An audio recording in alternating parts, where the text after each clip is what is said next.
Right there, good morning. Just a quick little tip I wanted to share. I'm Russell Raath with the Ambition Company.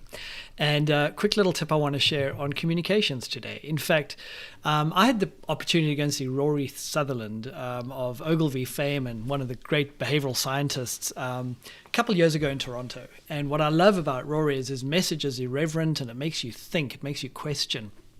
And he can say some really commonsensical ideas that just seem really interesting at the time. You kind of go, gosh, yeah, I've looked at that every day and I've never thought about that. So how can we take a couple of these things and apply it to communications? Now, I've worked in massive companies, some of the biggest companies in the world, and I've consulted for big companies and small companies alike.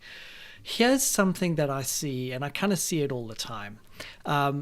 It's the fact that communication becomes really boring. And the reason why it's boring is not because of the message only or the messenger, both of those things contribute, but it's this idea that it's so rational. Now, what Rory talks about is this kind of, the ability when he works with advertising agencies or when clients work with advertising agencies, the idea that work is not irrational enough. And so the idea for us all that I think we can take from this is, if you're communicating to an organization, if you're a leader and you're communicating to a team, how can you go out there and increase the degree of irrationality that you have? And I'm going to call it creative irrationality. Here's what I see. I see people that go out and they'll communicate a strategy or communicate a message or they'll kind of give a sales update. And it's all just so samey. You kind of get off that call and nothing's remarkable. You don't think it's not interesting. You haven't actually kind of scratched your head and go, gosh, that's really thoughtful or thought-provoking. Or you've laughed out loud. You kind of go, what? What did he just say? What did she say? Does that make any sense? We don't actually question a lot of this stuff.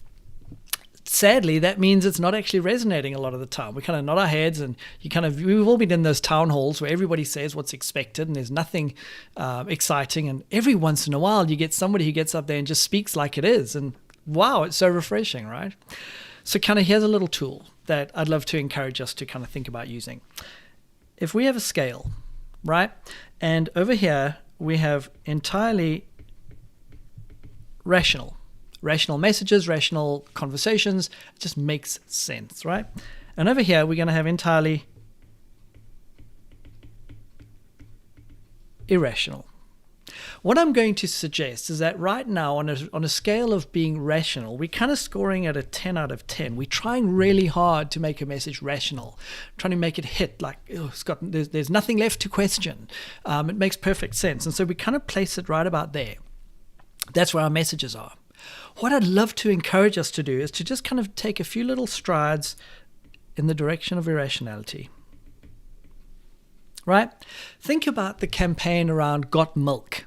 Now, when the milk industry kind of decided to get people to consume more milk, they didn't say drink more milk, it's good for your calcium, it's good for your bones. They didn't say all of that.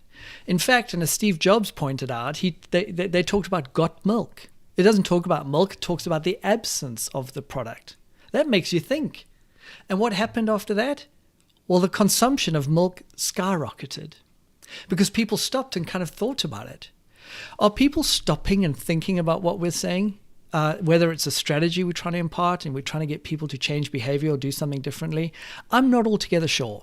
And I think a large part of it is our focus on this rational part, and we're ignoring irrational because we think it might make the message seem insignificant or trivial or maybe even funny, God forbid. So here's the idea.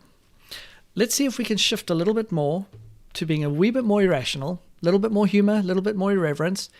Let's take ourselves just a little bit less seriously. Rory Sutherland posted this and he said that the idea that a rational message is very much like water. It's bland and boring and dull. The same is true of our messages.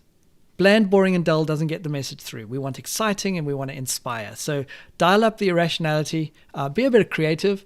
Don't be scared. People might just remember what you say.